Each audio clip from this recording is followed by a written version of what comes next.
প্ৰিয় ছাত্ৰ-ছাত্ৰীসকল, বিশেষ কিবা কাৰণত মই বহুত দিন ভিডিঅ' আপলোড কৰিব পৰা নাই। চ' আজি বহুত দিন পাছত ভিডিঅ' আপলোড কৰিবলৈ এটা ভিডিঅ' বনাবলৈ ওলাইছোঁ। আশা কৰোঁ নিশ্চয় তোমালোকে ভালে আছা, ভালে পঢ়ি আছা। চ' আজি এইটো ভিডিঅ'ৰ জৰিয়তে মই আলোচনা কৰিম অনুশীলনী 1.1 কুৱেশ্যন নম্বৰ 2 and 3। যিহেতু যোৱা ভিডিঅ'সমূহত আমি 1 নম্বৰৰ গোটেইখিনি প্ৰশ্ন সমাধান কৰি আপলোড কৰিছিলোঁ। যদি তোমালোকে চোৱা নাই চাই ল'বা। যদি কিবা বুজি পোৱাত অসুবিধা হয় অনুগ্ৰহ কৰি কমেণ্ট কৰিবা। আৰু আজিৰ ভিডিঅ'টো চাই ভালদৰে বুজিবলৈ চেষ্টা কৰিবা। চ' আজি এইটো ভিডিঅ' মই লৈ আৰম্ভ কৰিছোঁ।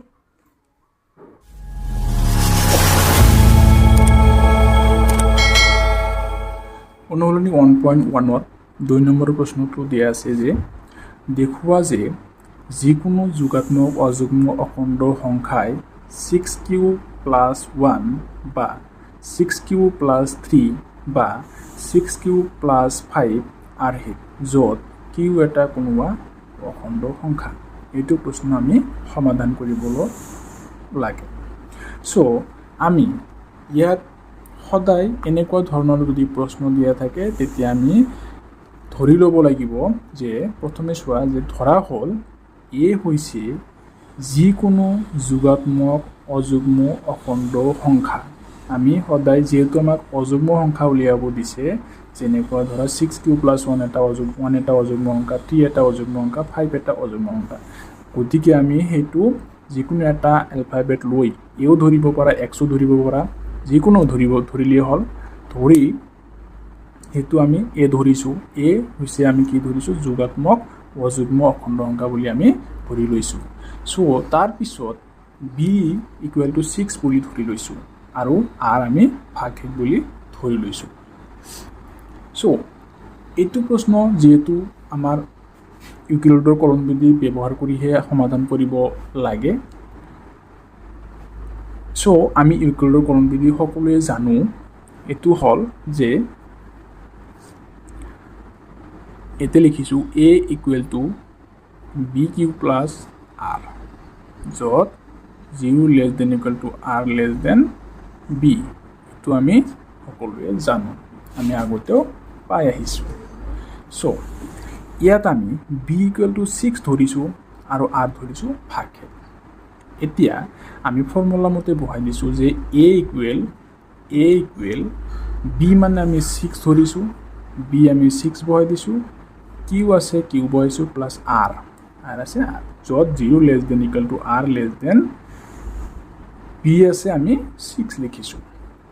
তাৰপিছত আমি এটা এটাকৈ ধৰি লওঁ যে এতিয়া আমি যদি ভাগশেষটো যদি 0 ধৰি লওঁ তেতিয়া আমাৰ কি ওলাব? এইটোত যদি বহাই দিওঁ r = 0 তেতিয়া আমাৰ a = 6q + r মানে 0 বহাই দিছোঁ, আমি কি পাইছোঁ? Only 6q। তাৰপিছত r = যদি আমি 1 ধৰোঁ, যদি r = 1 হ'লে a = 6q + আমি r মানে 1 বহাই দিছোঁ, এইখিনি 1 পাইছোঁ। r = 2 হ'লে মই লিখা নাই, এইটো তোমালোকে লিখি ল'বা। এইটো কমাত দুটা কমা দিছোঁ মানে সেইটো বাৰে বাৰে কৈ আছে। r = 2 হ'লে a = 6q + 2 হ'ব, r মান 2 বহিছোঁ। আকৌ r = 3 হ'লে a = 6q + 3 হ'ব। ঠিক আছে। আৰু যদি r = 4 বহাওঁ তেতিয়া কি হ'ব? a = 6q + 4 হ'ব। r = 5 বহালে a = 6q + 5 হ'ব। আমি এনেধৰণে আগবাঢ়িব লাগিব।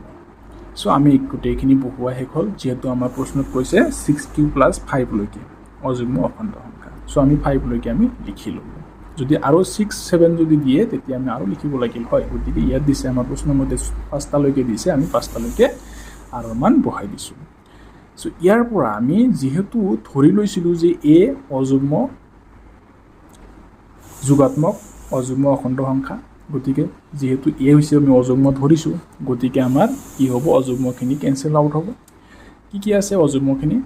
গতিকে 6q যুগ্ম বা 6q + 2 যুগ্ম বা 6q + 4 যুগ্ম এইখিনি আমাৰ হ'ব নোৱাৰে যিহেতু আমি a ধৰিছোঁ অযুগ্ম সেইকাৰণে যুগ্মখিনি আমি আঁতৰাই দিছোঁ এনসাৰ কি হ'ব গতিকে 6q + 1 বাকি থাকিব 6q + 3 বা 6q + 5 আহিব য'ত q এটা কি কোনোবা অখণ্ড সংখ্যা আশা কৰোঁ বুজি পাইছা এইখিনি হ'ল এইটো 2 নম্বৰ প্ৰশ্নৰ সমাধান এতিয়া আমি আগবাঢ়িছোঁ প্ৰশ্ন নম্বৰ 3 লৈ 3 নম্বৰ প্ৰশ্নত দিয়া আছে 616 সদস্যৰ এটা সৈন্য বাহিনীৰ গোটে 32 জনীয়া এটা সেনাদলৰ পিছে পিছে কদম খোজ কাঢ়ি যাবলগীয়া হ'ল দুয়োটা দলে একে সমান সংখ্যক স্তম্ভত কদম খোজ কাঢ়িবলগীয়া হ'ল তেওঁলোকে খোজ কাঢ়িবলগীয়া স্তম্ভৰ উচ্চতম সংখ্যা কি হ'ব এইটো বিশেষ একো নাই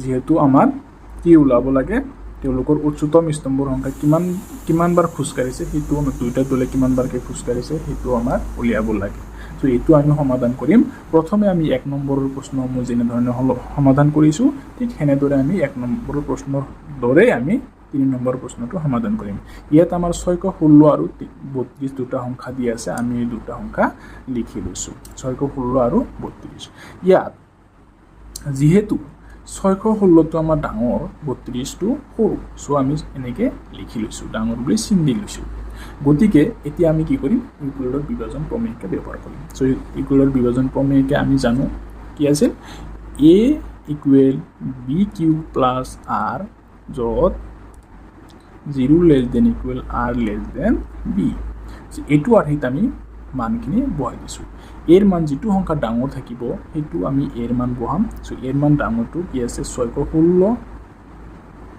ইকুৱেল টু বিৰ মান আমি সৰুটো বহাম 32 কিউ আমি ওলাব লাগিব কেনেকৈ বিৰ মানেৰে এৰ মানক হৰণ কৰি আমি ওলাব লাগিব সাইডত মই কৰি দিছোঁ 32 আৰু বাহিৰত মানে বিৰ মান আৰু 616 ভিতৰত এতিয়া 616 ৰ মাজত 32 কিমান বাৰ যাব আমি দুটা সংখ্যা লম 61 61ত 32 কিমান বাৰ যাব একবাৰ যাব একবাৰ দিলে 32 পাম ইয়াৰ পৰা আমি মাইনাস কৰিম 6 নামি আহিব 6 ৰ পৰা 1ত এতে ধাৰ কৰিলে 11 হৈ যাব 11 ৰ পৰা 2 গলে 9 হ'ব এতে থাকিল 5 5 ৰ পৰা 3 গলে 2 আৰু 32 ৰ মাজত 296 কিমান 296 ৰ মাজত 32 তো 32 কিমান বাৰ যাব 9 বাৰ দিলে 288 ওলাব সো এইখিনি হৈছে এতিয়া আমি ইয়াৰ পৰা ধাৰ কৰি 16 বনাই লম 16 ৰ পৰা 8 গলে 8 এতে থেকে 8 8 ৰ পৰা 8 গলে 0 এতে 18 18 ৰ পৰা 8 গলে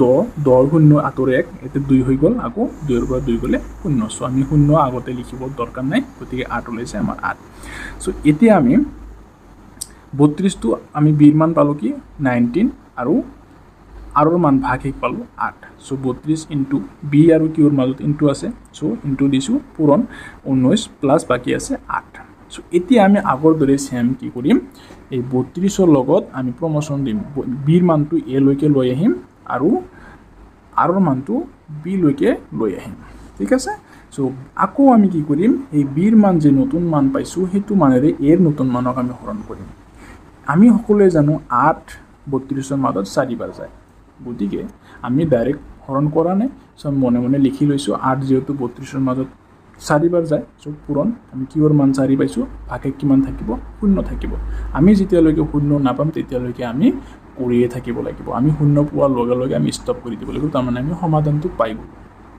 মই আগতে কৈছো 1 নম্বৰৰ প্ৰশ্নবোৰ সমাধান কৰিব যাওতে আমি এনেকৈ কৰিছো সো আমি 0 পাই গৈছো মানে এতিয়া আমাৰ যেটো বিৰ মান ওলাব বিৰ মানটোই হ'ব আমাৰ এনসাৰ সো গতিকে তেওঁলোকৰ খোজ কাঢ়িবলগীয়া স্তম্ভৰ উচ্চতম সংখ্যা হ'ব 8টা সো এইখিনি হল 3 নম্বৰ প্ৰশ্নৰ সমাধান সো আশা কৰোঁ তোমালোকে ভালদৰে বুজি পাবা বুজিবলৈ চেষ্টা কৰিবা ভালকৈ পঢ়িবলৈ চেষ্টা কৰিবা আৰু যদি ভিডিঅ'বোৰ ভাল লাগে এনেকুৱা ধৰণৰ নতুন নতুন ভিডিঅ' পাবলৈ চেনেলটো সাবস্ক্ৰাইব কৰি ৰাখিবা বেল আইকনটো অন কৰি ৰাখিবা যাতে ভিডিঅ' আপলোড কৰাৰ লগে লগে তোমালোকৰ তাতে নটিফিকেশনটো গুচি যায় আৰু তোমালোকে ভালদৰে চাই বুজি ল'ব পাৰা সো আজিৰ ভিডিঅ'টো এইখিনিয়ে থ্যাংক ইউ